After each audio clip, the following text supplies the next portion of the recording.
Hello and welcome back everybody to Lucid9. So, before we start the episode, let me first of all apologize that we didn't play this in such a long time. I know I already apologized in the update video and in Clannad, but you know it might be the case that you saw neither of these videos, so let me also here apologize for the long break we took. It was for dumb reasons. If you want to know, watch my update video. The second most recent, I think. Another thing that I need to address, or actually I want to address, in the last video of Lucid9 I was called out for my harsh criticisms and, blowing stuff out of proportion in the comments. And after thinking about it, I really agree with Jason who commented there, because I personally, I feel like, first of all, I have to give the game a break. It is a free game. It is made by someone who just wanted to tell a story, first of all. Second of all, like, it wasn't as horrible as I made it seem. As mentioned, the thing that took me kinda over the edge last episode was the fact that they said, yeah, it's like basically every anime. Like, I don't know, that made me kinda, that kinda pulled the trigger on me. I don't know. I kind of flipped the switch from off to on. that really made me angry. But I totally overreacted. Like, it's not nearly as bad as I made it seem. So I apologize for overreacting over stuff. I will definitely try my best to not blow stuff out of proportion in the future. Alright, now that we talked about this, let's go back to the visual novel and see what kind of adventures us await. I mean, we're still waiting for the murder stuff to happen.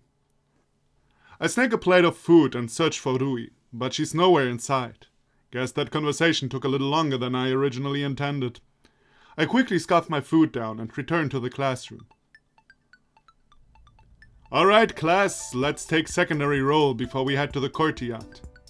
What? We have more PE? The teacher's halfway through rolling her eyes. Oh, that is again the female teacher. Okay. Rolling her eyes before she... Shit. I did do something apparently. Her rolling her eyes before she catches herself. I guess it's not a good example to roll your eyes in front of your students. No, Yahiko. Today's career day, as has been announced over the PA for the past 3 days.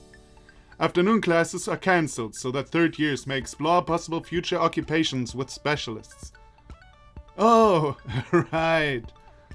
Questions of the future. Writing prompt about our dream job. Now, career day. I think I'm sensing a pattern here. We're already running a little late, so let's make this quick. Anyone missing? Nope. And I skipped a sentence, I think. Oh no, I only skipped the nope. That prompts us to glance around. I think he's right, ma'am. Everyone is here. Everyone except Misaki, who apparently is at her job. Time to do some not-so-subtle recon. Teacher, where's that girl? The one sitting by the window? The teacher waves her hand dismissively. Special circumstances. Anyone else? Despite myself, I feel a prick of curiosity. Man, at the first second I got that wrong, and when I realized what it actually meant, I needed to laugh. Like, at first I thought he meant he feels like a prick for being curious. But that is obviously not what that means. Special circumstances. What kind of circumstances could warrant such an offhand dismissal from the teacher? I thought most teachers loathed making exceptions for mandatory events. Just what could Misaki's job be? Good question, actually. But I don't think we got any information about that, not even any hints. As the teacher continues to survey the classroom, I feel a nudge against my arm. I'm surprised you brought it up. What? Usually you wouldn't say anything even if you noticed. You would have thought it too much trouble. Her words are remarkably neutral. It's awkward. Feels like a trap. Lady, lift your skirt. You feel like a tranny. Anime jokes, yay. I think you should stop pretending like you actually know me. Or that you have a brain. You're insufferable. She storms to the back of the room in a huff. I am insufferable. She's done far, far worse. And she's still judging me? What a hypocrite. Alright, looks like everyone else is here. To the courtyard, destiny awaits. Wow, that sounds really lame coming from a teacher. There are more than a few rolled eyes, but everyone obediently flies out of the classroom. Our class pours into the courtyard, which currently resembles a crowded street market. Columns of booths are set in orderly lines, each attempting to outshine the others with progressively more outrageous signage and progressively louder music. I wonder if they got a booth for my future job. Come to think of it, in all the 203 times he's talked about the stream, he's never once mentioned his future job. Just all the things he'll own. Oh, and what might that be? Isn't it obvious with my stunning looks and all? So, a trash can. Is that even a job? Of course it's a job. Oh, well, no. I want to be a model. That is ridiculous. Wait. It's not as silly as it seems. I mean, seeing how he just believed that being a trash can was a profession, he can't have a job that requires him to think. He also can't have a job that requires social interaction. He'd just repel people instead of attracting them. So those are his two biggest flaws. And modeling doesn't need either. As far as looks, I hate to admit it, but he's not so bad looking. He'd probably be able to land himself a girlfriend if he could just keep quiet. It almost sounds like a serious plan. Yahiko, my friend, I am glad you finally realized the cruel truth. Eh? What are you talking about? I'm just saying that it's a good idea, especially coming from you. Isn't it? Once I become famous, the entire world will be able to witness my magnificence. Man, dude, I hate to break it to you, but who in the world knows famous models? Except people who are into fashion. I know, from the top of my head, I know maybe 3 models, and none of them are male. And I only know them because they're running around in Germany's Next Top Model and stuff like that. That's the only reason. I don't think you get world famous by that. On the other hand, maybe I'm just living in my own bubble and everyone knows every famous model. Also possible. I'll be on TV, the internet, advertising blimps, basically everywhere. On second thought, maybe it's a terrible idea. Well, if you don't mind me, I'm off to meet my destiny. And with that, he skips off into the crowd, leaving me awkwardly leaning against the wall like some kind of delinquent. I'm not really sure what to do. I'll be wasting my time if I look around. I'll be wasting my time if I stay here. What a conundrum. You there! I turn to the source of the voice. A man in a medical coat, standing in front of a booth boasting the holographic sign, Way Forward Pharmaceuticals Hospital Division. Okay. Like a pharmaceutical salesman. This is actually a pretty good job. At least in Germany, it's also a not badly paid job. So, I mean, it's worth thinking about it. Hunch. I'm guessing he's a doctor. Okay, that would be a bad idea because apparently you're not that much into studying. In Germany, it's actually really, really hard to become a doctor. You need to be basically like the best of the best in your class, like in the top 1% to even be able to study medicine in university. Which is, by the way, really dumb. Because, and I don't want to say a doctor doesn't need to be smart. Of course a doctor doesn't need to be smart. But for example, let's say someone is really good in biology. But he sucks in analyzing poems. Then he can't become a doctor in Germany. And that is really fucking stupid. Are you interested in becoming a doctor? Bodies. Open wounds. Yeah. No. Sorry, I don't think I could deal with the pressure of being a doctor. If that is what you're worried about, then don't worry. I'm a heart surgeon, and I get an entire team of people helping me during the operations. Well, if I have people helping me... Scalpel, please? Nah. What do you mean, nah? I thought I was supposed to do all the cutting this time. That doesn't matter. It sure does. Let's see what's going on here, man. You want to take all the credit. Well, guess what? That ain't happening. What are you talking about? I'm the doctor here. Doctor, the patient is in critical condition. If you don't act fast, he's going to die. The patient is dying, dang it! Give me the scalpel. Whoa there. Don't be getting your scrubs in a bunch. Doctor, the patient is dead. See? Look at what you did. Look at what Yeah, I don't think being a doctor's right for me. Are you sure? You've got a great internship program. I'm good. Thanks, though. Another nearby booth catches my eye. A multicolored sign claims that it's from the National Education Institute. Being the... Oh, what? Is today bad reading day again? Like every day? Yeah, back to old form. I'm already back to old form, people. Still can't read. Behind the booth table, a tall woman in glasses is speaking animatedly to a small group of students. Don't you feel that we have a duty to equip the next generation? In this society, knowledge is power, and we need to ensure that our successors have the power to move forward. My job is the best and the most beneficial, and there are no downsides whatsoever. Yeah, been there, heard that. Don't you students annoy you? Or tire you out? Well, I've had some ups and downs in my career, of course. The more, difficult students may be perplexing at first, but when you persevere, you always end up getting those students back on the right path. Is that so? TH, what's 5 plus 7? That is high school, Mr. Ikari, not primary school. You should have mastered addition by now. But TH... Excuse me, Mr. Kurogane. Smoking is not permitted on campus. Hand those over. Tch, you ain't the boss of me, kid.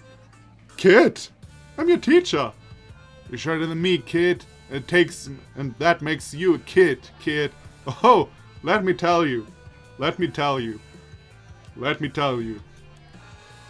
It doesn't matter how tall you are. Like, I had teachers that were way smaller than me when I was what you people would call high school. Or American people would call high school. They were like 20 centimeters shorter than me, which is quite a bit. And I still was fucking afraid of them. That really doesn't mean jack shit. If you're scary, then you're scary. Alright, that's it. You're staying after class. You've got detention to serve. Says who? Says you? You couldn't even take on a deceased chicken with one claw tied to its tail. That's... Why can't you be that eloquent on your essays? Teacher! What's wrong? What? Are you crying? Again? What for? Oh, you're angry at me. I'm sorry. I'm so terrible. I can't. Okay, now that is something I actually can sympathize with. Like, I guess that doesn't happen in high school, actually, you know? Like, crying girls and stuff. But I would be... I think I would have a hard time handling crying teenagers all the time. I don't think I could handle that well. On the other hand, I guess, yeah. Probably I could, but I can see why it's annoying. Hey, don't cry. Yeah, I don't think I have enough patience to deal with students. I mended down the row of booths, apathically peering at any that seemed mildly entertaining. One man with a remarkably bushy mustache raises his fist in the air, yelling at the top of his lungs. Do you love Japan? Join the Japanese Self-Defense Force today! Oh, you're a military guy.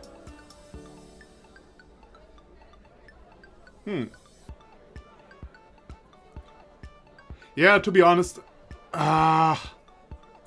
like, I don't want to say anything bad about that, but I always feel like... I always feel like making advertisements for the military as they do is kind of not the right thing to do, if you know what I mean. For example, in Germany, we always get, like, advertisements like, you have a safe career, you can study, you can do this, you can do that. Possibly you also need to go to Afghanistan and be shot. Okay, like right now, at least in Germany, we're in a situation where you can decide if you go to war in other countries, but it's also possible that that doesn't stay like that forever. So, you know, making advertisements like you have a safe career, there should be like a second part, except for the cases that you might be shot, you know? So, I don't know. I'm no fan of these, yeah, love your country, serve your country, have a safe career, and yeah, nothing bad ever happens at military. You get what I'm saying? It's just kind of weird to me. Wow, I thought those kinds of diehard patriots only existed on TV. Any man who's able to follow orders can be seen as a hero of Japan. If you're still alive, thank you. Yama, my old friend. Grenade! Cover it, soldier! What? But we could just run away. Jump on that grenade. I'll have you court-martialed for insubordination. But I'll die! All the better. Hop to it. Yeah. That is actually a problem I for myself have always had when I thought about, you know, military and stuff like that. I mean, there are obviously orders that you don't have to obey when they're obviously not orders that are allowed by law and stuff like that. But still, like, what are you supposed to do in a situation like that? I mean, if you would try to piss off the guy who orders you around, it's like such a complicated situation. I could never join the military, to be honest. It wouldn't be like a thing for me. Yeah, not happening. I turn away from the booth. Everything I see is equally unpromising. Do you have a knack for cooking? Why not apply to Lyon Culinary School? Gather here, engineers, mathematicians, fellow countrymen, the best digital corporation in the world. Lemniscate has positions open for you. Have you always wanted to help the hurting? Join us at the Cumulus Therapy Center and transform the world, one life at a time. A quick glance in the other direction reveals that I seem to be the only one having trouble. I find Elizabeth in deep conversation with a police officer who looks a lot like a Bishonen character. I feel like, I mean, you already have your own sprite. I don't know, do you actually call it a sprite in visual novels? Well, you have your own picture, so you're probably important, and you look way too good as well. So I feel like you're a reoccurring figure in this game of chess. No, that was not the perfect metaphor. I find Elizabeth in deep conversation with a police officer just a few feet away. Wouldn't have thought her to be the type. Maybe she's sucking up to them so they'll let her off for corporate fraud. Can't really judge her. At least she found something that she's interested in. Me, on the other hand, well, I have nothing. What's up? Can't you find your life's calling? What? I turn to the source of the voice. A scraggly man slumped against a rickety folding chair, a worn beanie plopped on his head, and a threadbare trench coat thrown over his shoulder. There's no sign on his booth. Is hobo a legitimate career? Ha! Youngsters these days. You hold your future in your own hands, and you don't even know what to do with it. You're lucky, you know. There was a time when people didn't have the luxury of choosing their career. Upon second glance, I noticed that there are several rolling racks of books settled in the back of the booth. There doesn't seem to be any rhyme or reason to their genre. Science fiction, mystery, fantasy, young adult, but they're all under the same name. Are you a writer? He smiles when I ask him this. Ah, okay, he's no hobo. Well then, I guess the hobo voice isn't really fitting. I'll just keep it. What? Surprised? Who do you think I was? An adventurer? Globetrotter? A homeless guy, actually.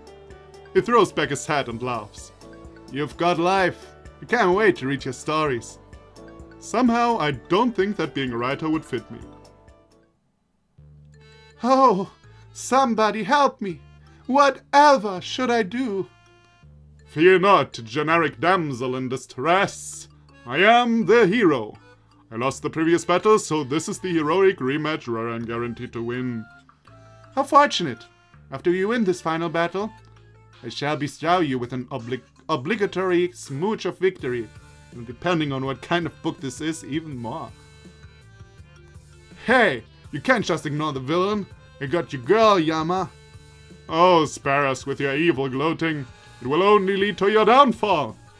But I gotta give a motive, Ran, so that we understand your identity as a tragic villain. Nah, I'll just put that as a footnote. Okay, I tire of this needless banter. I've actually written the princess's backstory so that she's a badass in distress. What? But you didn't even foreshadow that. Too bad. I need to move the plot forward. Hey-ya! No!